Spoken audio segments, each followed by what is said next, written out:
Dust Mayor and President Bola Tinubu, noting that upgrade will be made to the national grid with the importation, installation and commissioning of 10 power transformers and 10 power mobile substations. Have completed the pilot phase of this project up to 80%. This involves the importation, the installation and commissioning of 10 power transformers and 10 power mobile substations. They've been imported, they've been installed, and lots of them have been commissioned. We have just about 2 left to be commissioned before the end of the year. The positive impact of this is that it has added nothing less than 750 megawatts to our transmission grid capacity, which is why the relative stability that we are seeing in the grid today is a direct positive impact of the pilot stage completion. The minister's comments came at a time that the national grid lapsed for the 12th time in the year. He, however, assures that with work on good on the grid, Nigerians will have a better experience going forward. So, we believe that before the end of the year, additional 150 megawatts capacity is going to be added on completion of the entire pilot phase. And we are quite confident from the satisfaction that we got from the implementation of the pilot stage. By the time we are done with the phase 1 project in the transmission, the entire grid will not remain the same. And that's why we're telling Nigerians that this is a very old grid, it's quite fragile and it's dilapidated. We need to revamp the entire grid for us to be sure of stability. That is the Presidential Power Initiative. The Minister of Power, Adebayo Adelabo, speaking there. The Nigerian Army has announced that a successful thwarting of a planned banditry attack in southern Taraba State by troops of the 6th Brigade Sector 3 Operation West Fork. In a statement today, the Army detailed how the operation was initiated based on credible intelligence about an impending terrorist attack on villages in the area. According to the statement, 2 suspects identified as Terry Wapara and Tobaya Tekura were apprehended in Ado village while attempting to infiltrate the Chanchangi market, allegedly planning to execute criminal activities, including kidnapping. The suspects are currently in custody and are undergoing further investigation to uncover details about their network and criminal activities.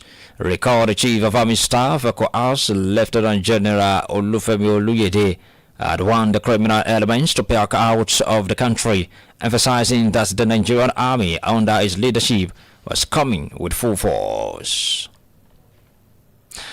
South African police has confirmed the arrest of 80 illegal immigrants and confiscated counterfeit goods worth more than 7,000 South African money, and following the intelligence-driven operation. Gauteng Deputy Provincial Commissioner for Policing, Major General Fred Kekana, who led mission, said 7 stolen and hijacked vehicles were recovered at a chop shop in Maraba Stad in Pretoria. The team also discovered an illegally occupied building where illegal manufacturing of plastic bags, including those of prominent chain stores, is taking place. The operation coincides with the safer festive season operations that are a means at intensifying police visibility and ensuring that the people in the Gauteng are and feel safe, especially this time of the year. Somalia and Ethiopia says they would work together to resolve a dispute over Addis Ababa's plans to build a port in the breakaway region of Somaliland, which are drawn in the regional powers and threatens to further destabilize the Horn of Africa. The 2 countries' leaders says they had agreed to find commercial arrangements to allow landlocked Ethiopia reliable, secure, and sustainable access to and from the sea, and after talks mediated by Turkish President Tayyip Erdogan. As a result of the confidence that Somalia and Ethiopia have in our country, we have reached an important stage in the Ankara process that we began 8 months ago. By overcoming some resentments and misunderstandings together, we have taken the first step towards a new beginning based on peace and cooperation between Somalia and Ethiopia. With the valuable contributions of both nations, we have agreed on the joint declaration we are presenting today. Erdogan announced that all parties decided to launch technical negotiations by the end of February 2025 and conclude them within 4 months with an agreement to abandon differences of opinion and contentious issues and to move decisively toward shared prosperity. Ethiopia and Somalia are two neighborly countries, and they have mutual interests in cooperating together and building a prosperous future of both our two countries and our two people. We are very much grateful for efforts of Turkey. Somalia, as has been, will remain a true friend of Ethiopia. I believe that today's constructive discussions will push us into a new year with this spirit of cooperation. The meeting was the first since January when Ethiopia said it would lease a port in Somalia's breakaway northern region of Somaliland in exchange for recognizing the area's independence. Mogadishu rejected the deal and threatened to expel Ethiopian troops who were stationed in Somalia to fight Islamist insurgents. In the meantime, clashes erupted between forces from Somalia's federal government and the semi-autonomous Jubaland region, raising concerns that internal rivalries are diverting attention from the fight against the Al-Qaeda-linked Al-Shabaab group. The violence in the strategically important region, which follows an election held there despite being imposed by authorities in Mogadishu, is taking place just weeks before the mandate of an African Union of peacekeeping force expires. Adan Hamid Aji, Assistant Security Minister of Jubaland, told a press conference in the regional capital Kasmiyyu that the federal forces from Mogadishu and Ras Kaboni using drones attack Jubaland forces, but the Somalia Defense Minister Abdulkadir Mohammed Nur said that the Jubaland forces initiated the clashes. In late November, Jubaland, which borders Kenya and Ethiopia and is one of Somalia's 5 semi-autonomous states, re-elected regional president Ahmed Mohamed Islam Madobe for the third time, which was sternly opposed by the national government in Mogadishu, led by President Hassan Sheikh Mohamud. You're listening to News Express from Adamimogo 107.7 FM, transmitting live from Ido-Ekiti. After the break, Trump advised China's president to January inauguration amidst unstable diplomatic relations. Details of this and more in a moment. Please stay with us.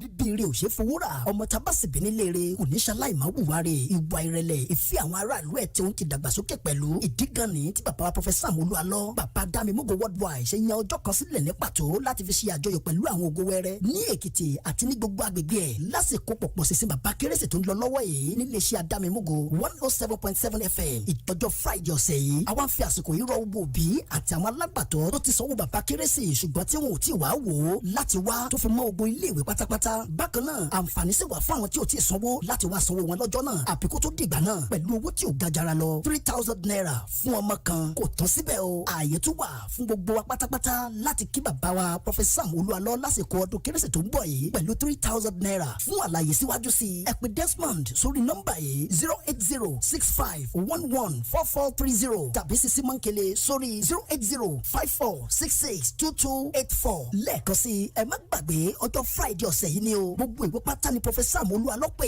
ẹ̀bùn tó jọjú ó wà. You can subscribe to our YouTube channel and follow us on Facebook via Adamimogo 107.7 FM. For happenings around your news inquiries, please contact our newsroom on this number 0811-801-8242. And our global boss continues. U.S. President-elect Donald Trump has invited Chinese President Xi Jinping to attend his inauguration on January 20, although it is not clear if China will honor the invitation.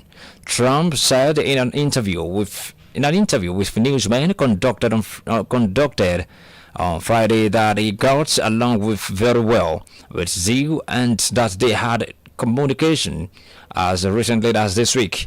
It will be unprecedented for a leader of China, a top U.S. geopolitical rival, to attend a U.S. presidential inauguration after Trump said he will impose an additional 10% tariff on Chinese goods unless Beijing does more to stop trafficking of the highly addictive narcotic fentanyl. He also threatened tariffs in excess of 60% on Chinese goods while on the campaign trail. In late November, China's state media warned Trump that his pledge to slap additional tariffs on Chinese goods over fentanyl flows could drag the world's top two economies into a mutually destructive tariff war. Israelis and Palestinians are soundly renewed efforts to forge a ceasefire deal that would pause the fighting in Gaza and return to Israel some of the hostages still held in the Palestinian enclave.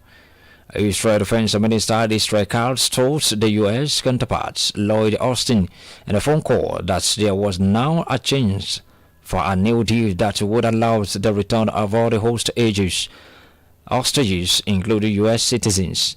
They gathered optimism emerges as the U.S. President Joe Biden's National Security Advisor Jake Sullivan heads to Israel for talks with Prime Minister Benjamin Netanyahu today, and then to Egypt and Qatar, co-mediators with the U.S. on the deal.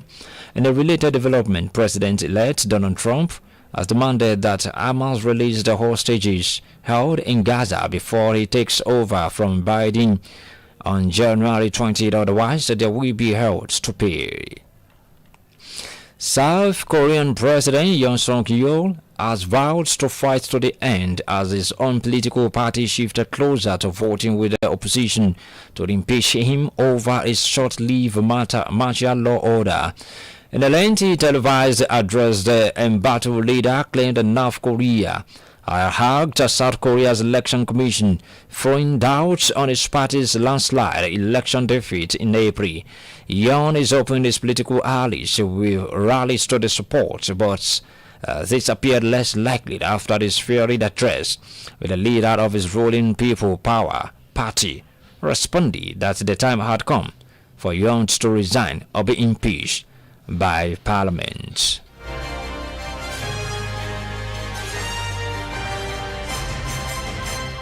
Coronation Street's actress Carol Rose says her heart is aching following her husband's death, caused by a sudden brain hemorrhage after jumping into a freezing swimming pool. Rose in a social media post said her husband jumped into a freezing pool, which he assumed was heated, and he developed a sudden massive brain hemorrhage. Rose joined the Coronation Street cast in 2024 and had previously starred in Casualty, Doctors, and Heartbreak. Her husband worked in the music industry and was the son of actor Bernard Spear, who starred in the 1968 classic Chitty Chitty Bang Bang. A Swedish prosecutor has closed an investigation into alleged rape and sexual assault against the French football star Kylian Mbappe. The court, in a judgment today, scrubbed the case, saying there was insufficient evidence to prove allegations against the Real Madrid star. The prosecutor, Marina Chirakova, said in a statement that did not mention Mbappe by name, but noting that he had not been notified or suspicious of a crime. Several Swedish media reported in October that Mbappe was the subject of a rape investigation following a visit to Stockholm during time off from playing for Madrid and France. To end the global box at noon, a recap of our top stories. Remember, we told you that the Minister of Power, Adamimogo, says that Nigeria is on track to add 150 megawatts to the nation grid before the end of 2024, following the successful completion of the pilot phase of Presidential Power Initiative. South African police have confirmed the arrest of 80 illegal immigrants and confiscated counterfeit goods worth more than 700,000 South African money following an intelligence-driven operation. U.S. President-elect Donald Trump has invited Chinese President Xi Jinping to attend his inauguration on January 20, although it is not clear if China will honor the invitation. And that's a global boss from Adamimogo 107.7 FM, Olojudo's Palace, Idoekiti. On behalf of the production crew, my name is Kingsley Iniovosa. Good afternoon and thanks for listening. Top stories, real voices. Have arrived in Lagos, according to authorities in Nigeria. Tune in to Adamimogo 107.7